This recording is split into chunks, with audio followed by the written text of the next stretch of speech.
If you're currently working on pausing during your service motion, thinking that that's going to be what helps you hit a great serve, I want you to stop trying it right now. And I want you to take a look at Nick Kyrgios' serve, widely regarded in 2022 as having the best serve in the world.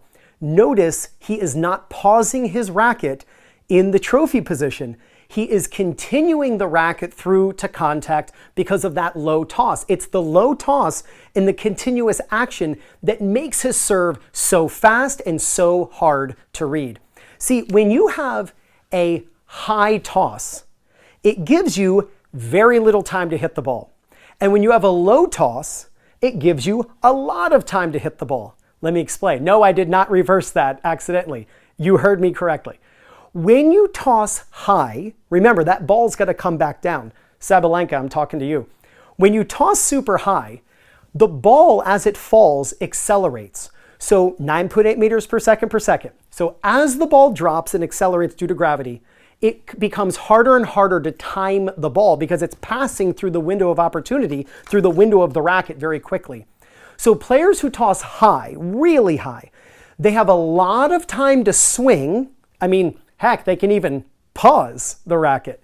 And as the ball drops, they then have very little time to hit the ball. So their timing needs to be impeccable, right? So Cameron Norrie, Sabalenka, I'm talking to you. But if you look at Kyrgios, he has a low toss. His toss timing on the serves you were just seeing is 0.66 seconds. That is, start a timer when the ball is at the top of the head until they hit the ball. You look at Sabalenka, she's as high as 1.26 seconds, more than twice as much time as Nick Kyrgios. Sabalenka, lower your toss, continuous motion, and your serve will be awesome. You're having all those troubles because you're tossing the ball up to the clouds, and it's causing you to have to pause the racket. It's hard because the higher the ball is, the more variance occurs in the toss. You can't toss forward into the court when the toss is super high. And then as the ball is dropping, it is so tough to time that you end up double faulting over and over again. This is not difficult to understand. I'm not sure why her coaches, to be very honest, I'm getting frustrated when I'm making this video because I just don't know why the coaches aren't lowering the toss and looking at the best servers of all time with that low toss. But I'm not her coach. Hopefully she sees this video though. When you look at Kyrgios, he's the opposite. He tosses at 0.66. So what ends up happening is when the ball comes out of his hand, he only has 0.66 seconds by the time he hits the ball. What does that mean?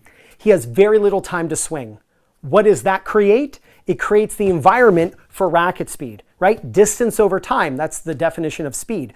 So he has very little time and he has to create a long distance with the racket in very short amount of time, so he ends up swinging really fast.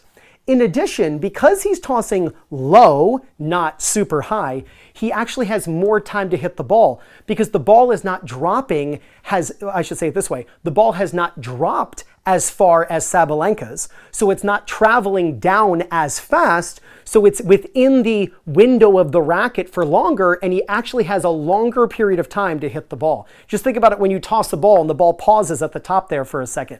That's kind of where he's hitting the ball, so the ball's just sitting there ready to be hit. Think of J.J. Wolf with a low toss as well. So please, do not work on pausing the racket, because when you pause the racket, you have to toss high to accommodate for that pause. And then as the ball drops, you have less time to hit it, and it's very difficult to time.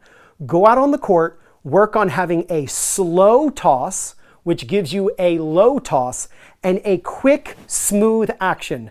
You're going to have less time to swing, which creates the environment where you got to swing really fast, and it's going to be easier to hit the sweet spot. So you get speed and consistency from that lower toss.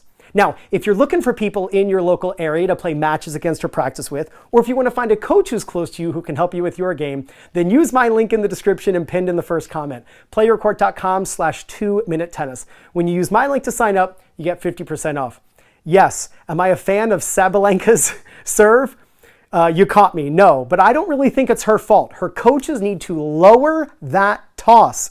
As long as she's tossing way up in the air, she will continue having the frustration of serving in double fault after double fault after double fault.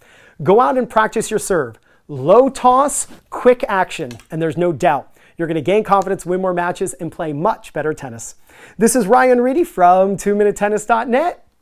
You got this.